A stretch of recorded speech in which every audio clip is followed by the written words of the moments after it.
"Can I still wait?" said a small voice in the back of my mind. We were celebrating our 2-year marriage anniversary. I was excited to celebrate it with him, even if it was in a small room together with many other people visiting their fathers and brothers and boyfriends. But how many years can I still do this? Can I wait for him to get out? It started when I met my husband in a nightclub. I was 20 years old at the time. I was working the late shift, and while we knew each other, we never spoke until that one day. He had asked me for a drink, and I sat down next to him. Oddly enough, he kept picking on me until I had enough and walked off briskly.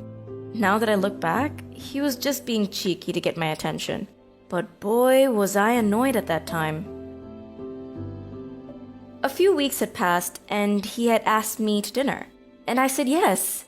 He knew it was my 21st birthday. He had bought me the most beautiful dress with a jacket to suit and had me wear them for our date. It was such a lovely surprise, and I was smiling ear to ear. From there, our relationship grew abnormally fast. Not long after our first dinner date, we were driving to his house for the first time when he told me that he has 2 daughters that he and his mom raised together. His ex had become a drug addict and left him to take care of their daughters by himself. At first, I thought he was joking, but then he showed me photos of them. I was incredibly nervous and was thinking how they would react when they see me. That time finally came, and surprisingly, both girls liked me. I was relieved, although I did have a bit of a trouble with the younger girl who tested me many times. Deep down, she was afraid I would just leave them like her mom. But I just kept persisting with showing her affection, that I'm sticking around by doing things such as helping with school projects and taking her to school interviews. We are very close now, luckily. I started to really fall in love with him. He has such a big heart and will always go out of his way to help somebody, even if it lands him in trouble or out of money. He is extremely generous and a lot more considerate than most. I'd always felt so safe and secure with him by my side, especially when it comes to decision making. 3 months passed until he sat me down in his bedroom, and he asked me if he could ask a serious question. "What would you like to ask?" I said, a bit concerned. "Would you like to stay with me?" he said softly. Relieved from my concern that he'd share some bad news, I jumped up and said, "Yes!" He gave a ring and gave it to me with a big smile. We hugged and couldn't be any happier, or so I thought. A few weeks later, he said he needed to tell me something. He opened up about a continuing court case from years ago he was involved in, a court case which could potentially mean jail time. The prosecutor never had solid evidence of my husband committing any crimes, but the circumstantial evidence could be sufficient in Australian court. It all started 3 years prior to us meeting and only chose to tell me now. I still don't really know why he never told me earlier, but probably out of the fear of losing me. Months had passed and my fiancé's behavior started changing for the worse. He started going out more and more while expecting me to stay home with his kids. It started with 1 night a week, and then 2, then 4 to 5 days a week. He always came home so late, and most times I would be awake, waiting for him because I was always worried.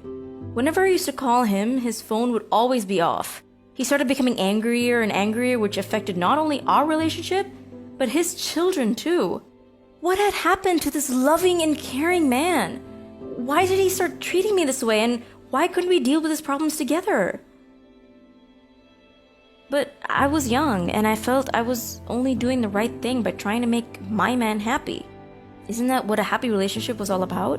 I saw that his anger was derived from actual stress and fear he had inside of him. I knew he was suffering. I knew he was scared, and I wanted to help make his lifestyle easier in the hope he would try to relax and take things as they come. I thought I was his superhero that could make everything better.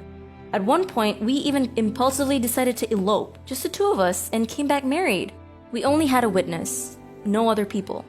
We agreed to plan a big wedding after his trial was over. He assured me he would be proven innocent. I was so happy that he still chose me even though times were tough. The next day, we received a phone call from his lawyer, and he told us a date. 19th of February. It's November now. This is when the pressure really kicked in. We were newlyweds, but had the outlook of him in jail in only 3 months' time. His behavior started to get even worse. The going out at night with his friends became 2 to 3 days long with no contact. He would just simply shut me and the kids out of his life. Now, looking back, I understand that this was his way of coping with the possibility of jail and being away from his daughters and wife. He was suffering in a terrible way, yet always convinced me that things will work out and he will be free. But what if he wasn't? Why didn't he spend the few months with us? Quality time with the family?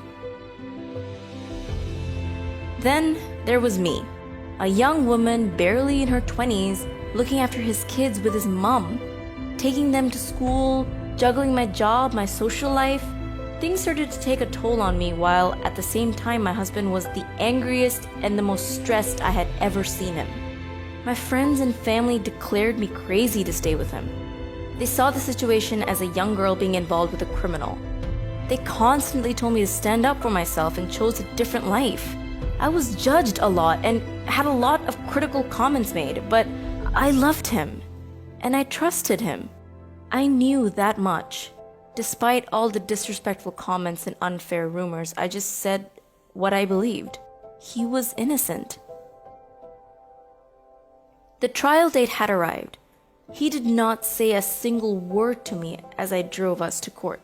My ears turned red as I tried to suppress my tears. I was terrified. We walked in, and for 11 days, his case was being discussed and addressed via a judge and jury members. It was an excruciating experience for both of us, the girls and the mom. The prosecutor painted my husband into a corner. It was so infuriating to hear him speak as if it was so clear and obvious that my husband was guilty. Yet, the evidence was shaky at best. The jury's lack of attention was also frustrating. On the 4th day of trial, I even spotted one of the jury members snoring at the panel. The trial went on, and every day we inched further away from the finish line. Every day, it looked more likely we were going to lose. The last day finally arrived. I so desperately wanted to talk to my husband, hold him and tell him that no matter what, I believed him and would be there for him.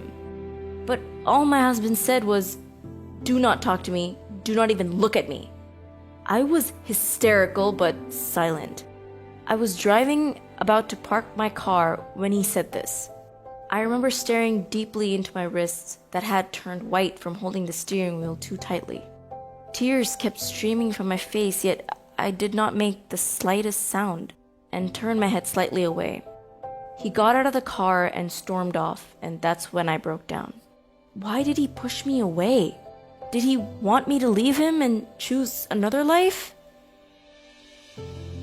I had to clean myself up quickly because court started in 10 minutes and I still had to walk to the courthouse after parking. That was truly terrible. I knew deep down he was going to be taken away, so those words crushed me. It took me so much effort to walk through those heavy doors again, and knowing that there probably will be a result at the end of the day. As soon as I walked into the room and saw the police officers in the back, I knew what was going down. My heart was beating so loud, I thought somebody else would hear it too.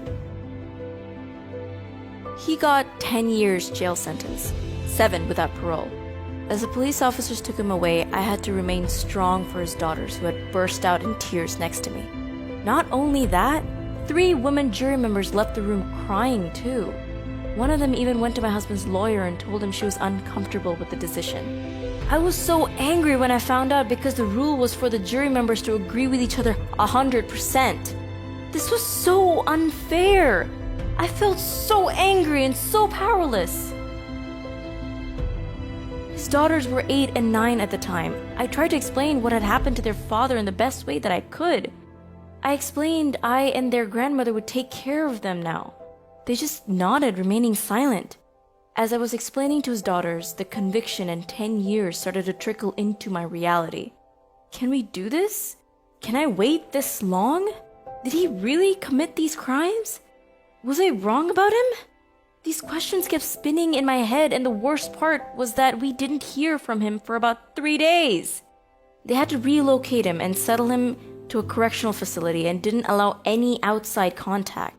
It took 72 hours until we got the chance to speak again. And all I could hear were his last words. "Don't talk to me or even look at me." For the first week or so, my sister-in-law, Sandra, would come over every night and always would speak to the girls and myself about how we feel and what we thought would happen next. She was a very big help during this transition. Thankfully, also, by the time this happened, the girls and I had become very close, almost like best friends. So we helped each other as best as we could. As for my mother-in-law and I, we too get along very well, which made this new journey a lot easier than I expected. My new reality at 23 years old was living with his girls, my mother-in-law, all in a big house together while my husband was a convicted criminal in a correctional center 5 hours away from home. I visit him every 2 weeks. He gets too worried about me driving the kids, so I usually do these journeys alone. My mother-in-law does not drive either, so I'm doing what I can to balance my life as well as theirs too. In the beginning, I constantly got comments from my friends and family asking why I haven't left him. If I can handle this, if I can imagine myself in the same situation 5 years from now, when new people I encounter ask me about my personal life or where my husband is, I think fast and decide just how honest I want to be. Will people be respectful if I tell them that my husband is incarcerated? I don't know how many anxiety attacks, terrible thoughts, and tears that I've shed since this whole journey. I remain convinced of his innocence, but I still can't answer the question that rings in my ear. Can I wait? There is a silver lining, though. An appeal is coming in a couple of months, so I'm praying for nothing but the best results. I remain convinced of his innocence. May all my sacrifices be worth it during these times. The only way I have been managing is to take this one day at a time. I also understand that my husband is doing time and needs all the support and love. I'm also doing time on the outside, but my love for him remains strong. This is my story, and I hope this shows that jail stories are not only about criminals themselves. There is another side that most people rarely think about, like families suffering and doing time. They also need all the understanding, love, and support that they can get.